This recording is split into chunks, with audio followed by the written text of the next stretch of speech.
So our speaker, Professor Liisa Laakso, she has acted in different national and international positions of trust, including the Finnish Government Research and Innovation Council. Currently, she's a member of the Human Rights Committee of the Council of Finnish Academic.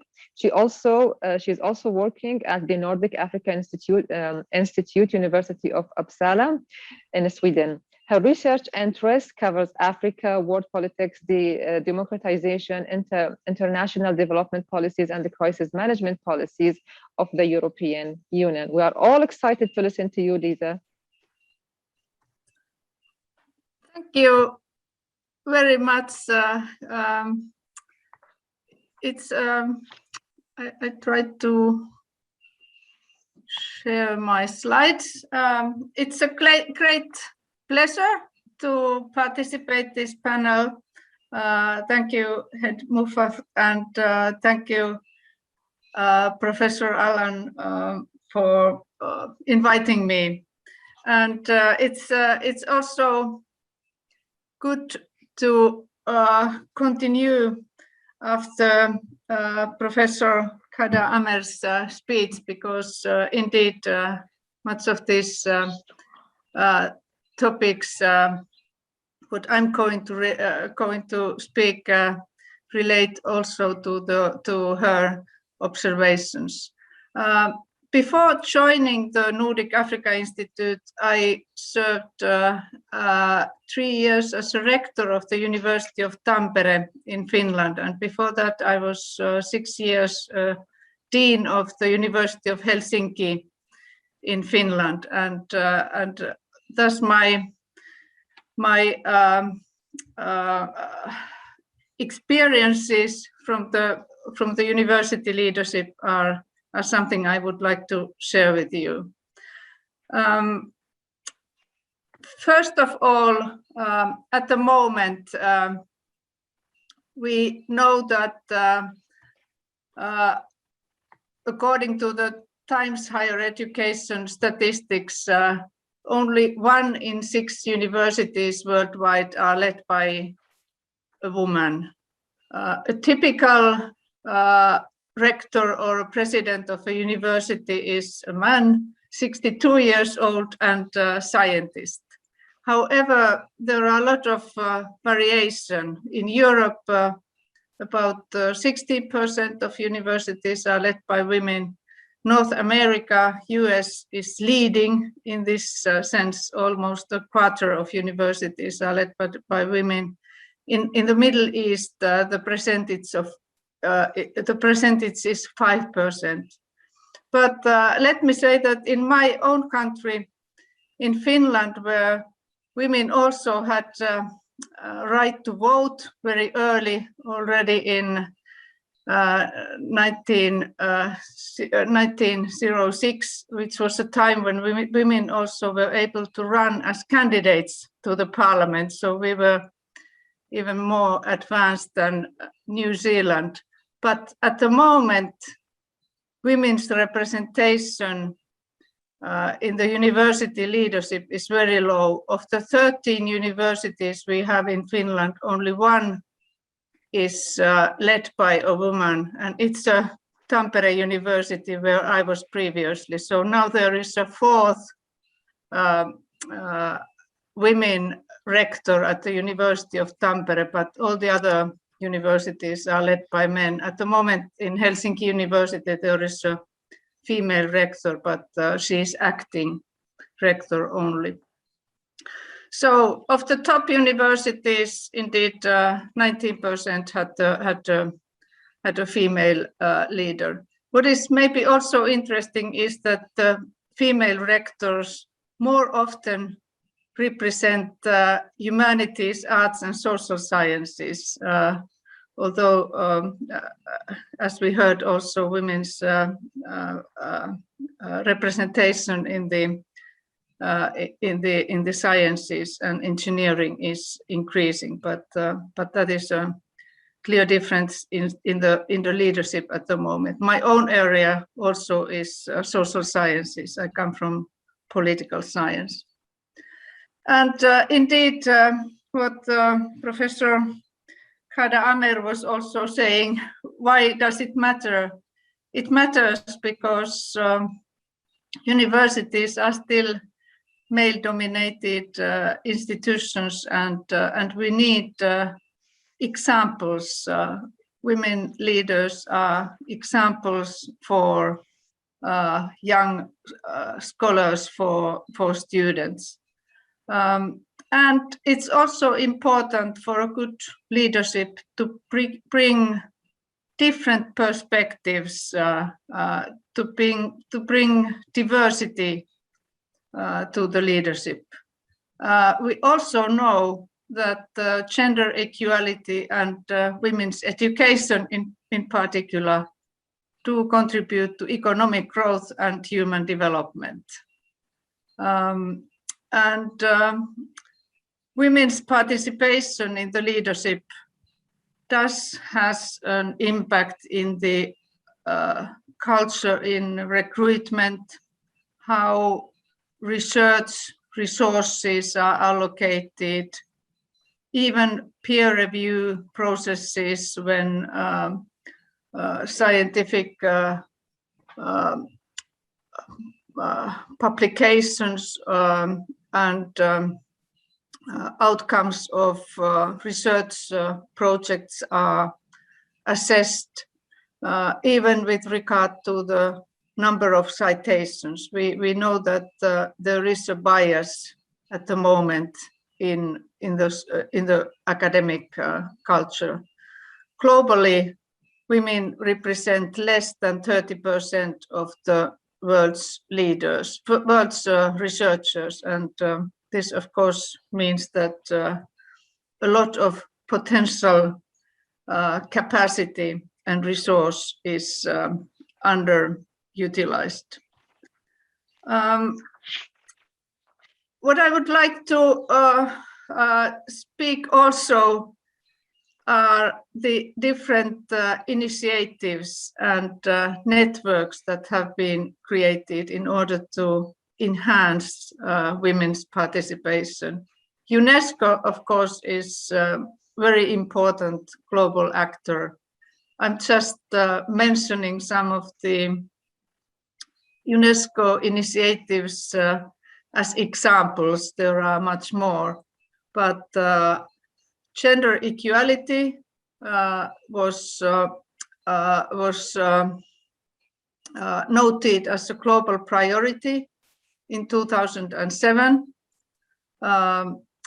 UNESCO has since 2008 published a gender report as part of the Global Education Monitoring Report. So they are producing very clear statistics all over the world about the improvements or the status of gender equality at different levels of education. There is also an organization for women in science for the developing world, which was founded already in the 1980s under the World Academy of Sciences, but it's also hosted by UNESCO.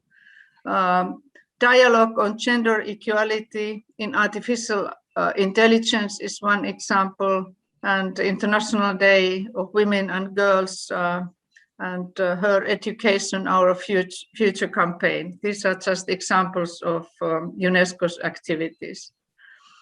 But then there are also other networks, and one network I was also happy to participate is World Women University Presidents Forum, which was launched 20 years ago, and which has held 8 forums every second year, I think, since then. This picture I have included here was taken in Wuhan 2.5 years ago. It was initiated by Communication University of China, and China has been the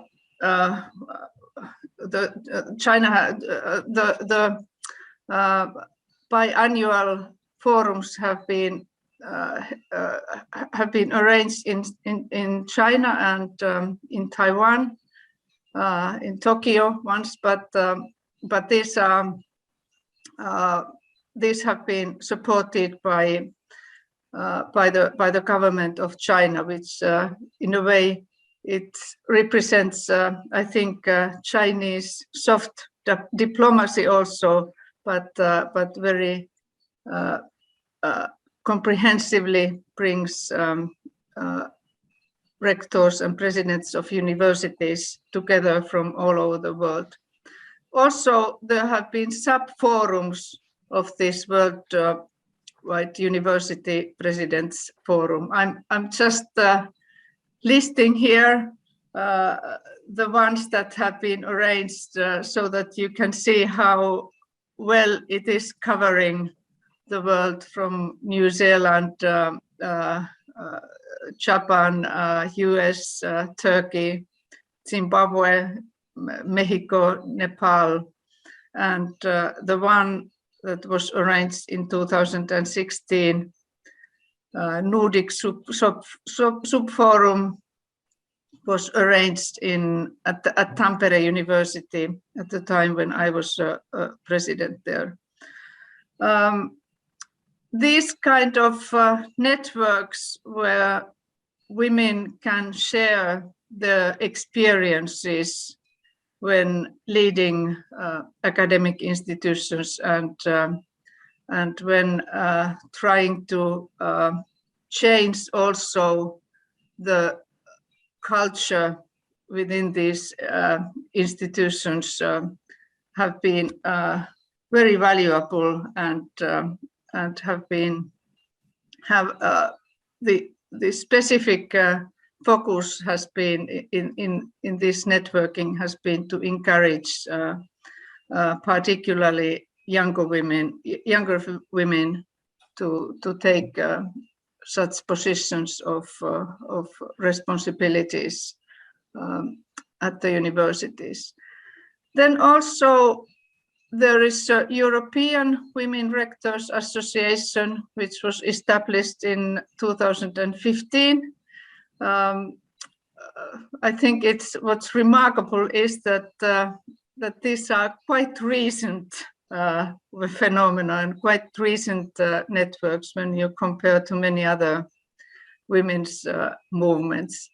And this European network is closely working with the European Commission and really trying to push for all actions for gender equality in academic work.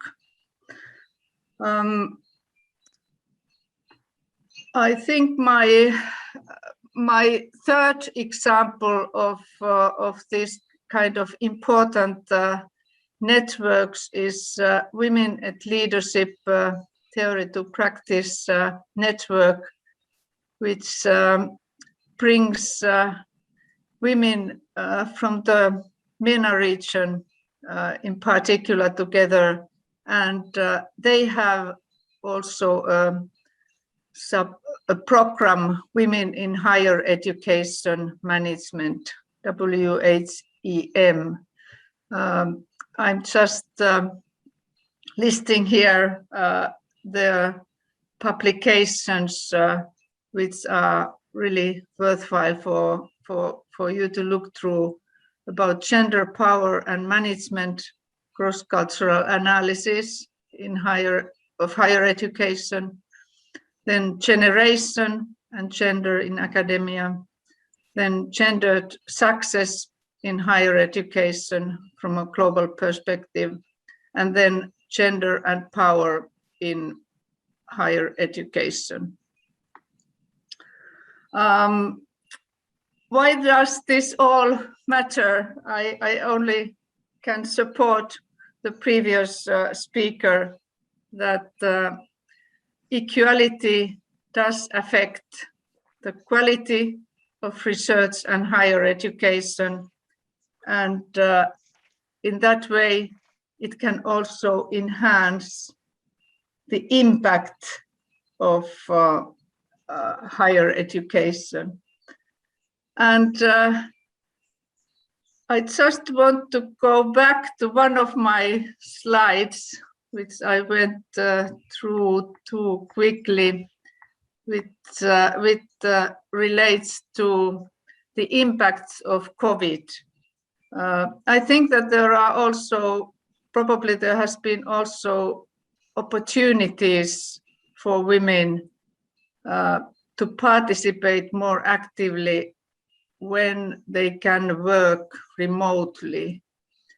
However, the fact that women do spend more time on childcare and have had more responsibilities, for instance, for children's homeschooling than men, have probably affected the fact that they have had less time for research and publication when compared to the male colleagues. Also, it often is so that women have bigger teaching burdens than men have. So we have evidence, unfortunately, that during this year, women's academic outputs in scientific journals have decreased.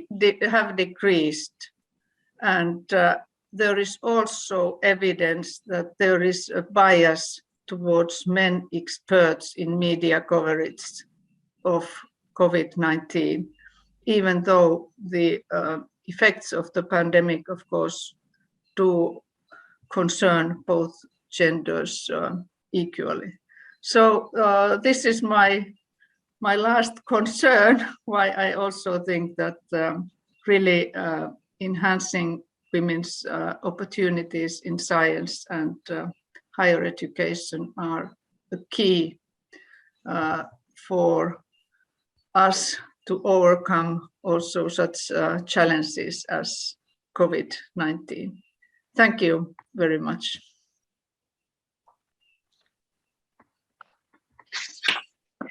Thank you very much, Professor Liisa. That was really very interesting.